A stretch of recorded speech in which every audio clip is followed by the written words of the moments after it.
Hello mga palangga! So welcome sa aking channel. So ngayon ay magluluto ako ng tortang talong dahil may nakita kong talong dito na small, large at extra large. So naisipan ko na masarap kumain ng talong sa araw na ito. Dahil namiss ko nang kumain ng talong mga palangga. So ayan, magluluto tayo ng tortang talong.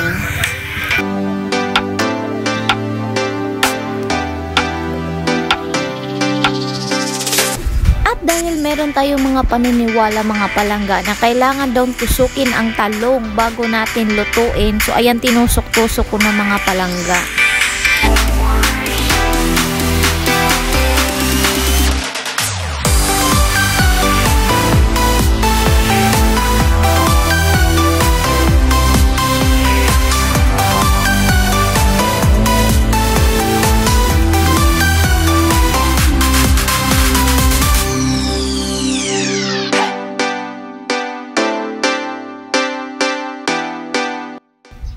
Dahil tapos ko nang tinusok ang talong mga palangga, so ngayon it's time to cook the talong. So inilagay ko na sa apoy mga palangga dahil mas gusto ko yung nilagay sa apoy yung talong bago lutuin ng tortang talong. Hindi katulad ng iba na nilaga nila bago lulutuin. So ibang style yung sa akin guys, ito yung old style.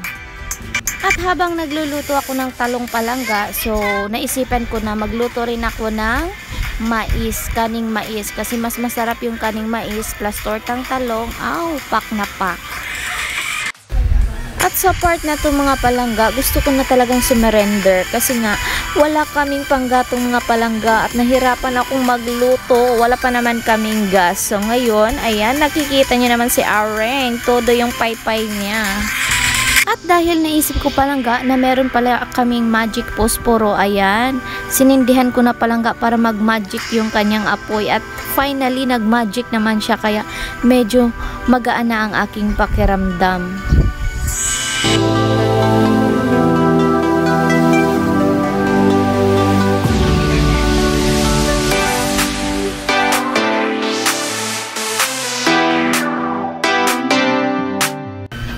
Dahil tapos ko nang tusukin at ihawin si Mr. Talong mga palangga, so ngayon kailangan na naman nating balatan si Talong.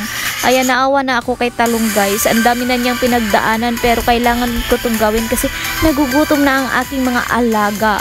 Ayan yung mga alaga ko sa tami mga palangga, nagugutom na talaga, kaya kailangan ko itong gawin.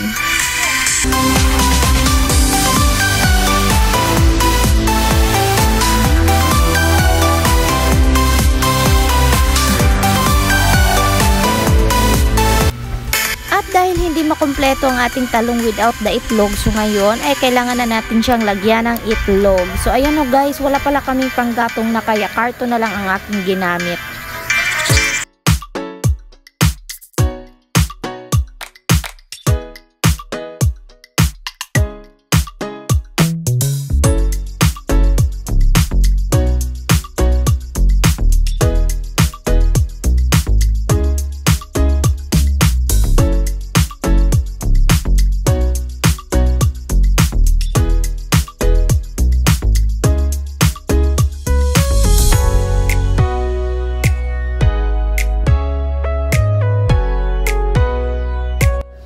So pagkatapos nating balatan si talong, ngayon ay paliguan na naman natin siya ng itlog para masarap ang ating special talong.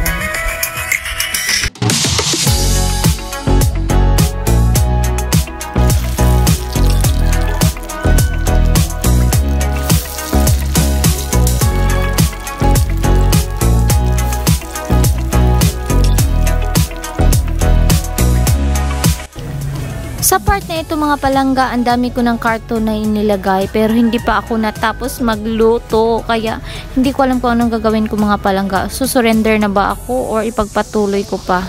At naalala ko pala mga palangga na may power pala ako, kaya ayan, nilagyan ko ng power ang aming apoy para sumindi. At sa wakas naman palangga ay nag-work naman ang aking power, kaya masayang masaya ako na lumabas na yung apoy at makapagluto ako sa aking tortang talong.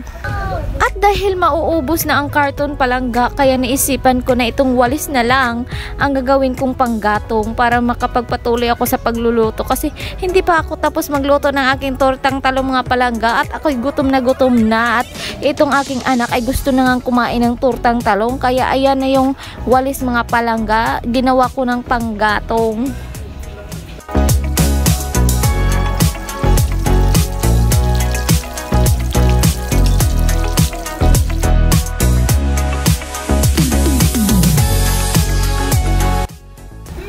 Dalawang tortang talong pa ang naluto ko mga palangga at yung walis ko ay malapit nang maubos, kaya hindi ko na alam kung anong gagawin ko. Ang dami ko pa namang ligpitin dito, kaya nag-alburuto na aking ulo mga palangga.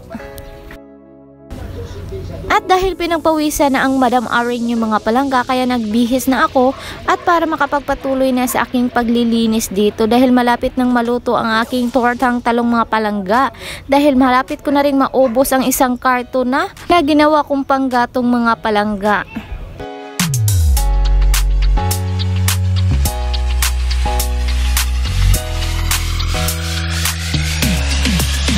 Magluluto pa sana ako ng string beans mga palangga, pero naisipan ko na wala na pala akong panggatong at wala na rin kaming karton nga pwede kong gawing panggatong mga palangga, kaya ayan, iniligpit ko na lang siya para mamaya ko na siya lutuin kapag meron na kaming panggatong, kasi wala naman kaming gas na magagamit sa pagluluto, kaya tipid-tipid muna si Madam Ari ngayon.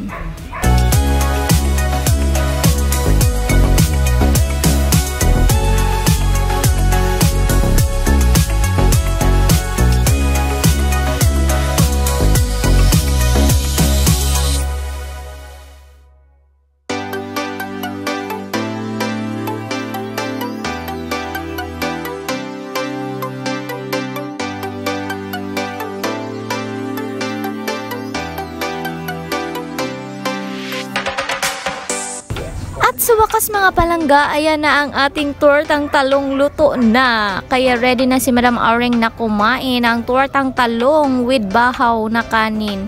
Kasi sayang naman mga palangga kung ibibigay ko lang sa aso ang kanin na ito. Sobrang mahal pa naman ang bigas, kaya kailangan muna nating magtipid sa mga panahong ito. Kailangan nating kainin ang ating mga leftover foods kasi hindi pa naman siya panis, so pwede pa siyang kainin. At ayan na si Madam Aring mga palangga, sarap na sarap sa tortang talong. Siya lang yung kumakain kasi sabi ng baby ko mamaya na siya kakain pagkatapos kong kumain ito.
Naubos ko na mga palangga ang dalawang tortang talong, kaya napag-isipan ko na hindi na ako magtatanghalian kasi sobrang busog na ng aking tiyan. At ayan na nga yung baby ko guys, gusto ko siyang pakainin pero ayaw pa niyang kumain kasi gusto lang daw niyang maglaro muna sa labas bago siya kakain.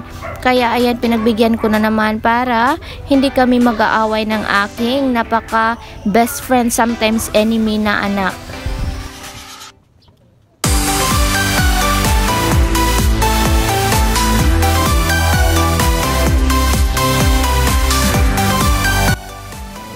so much for watching this video and don't forget to subscribe and follow my Facebook. Bye-bye!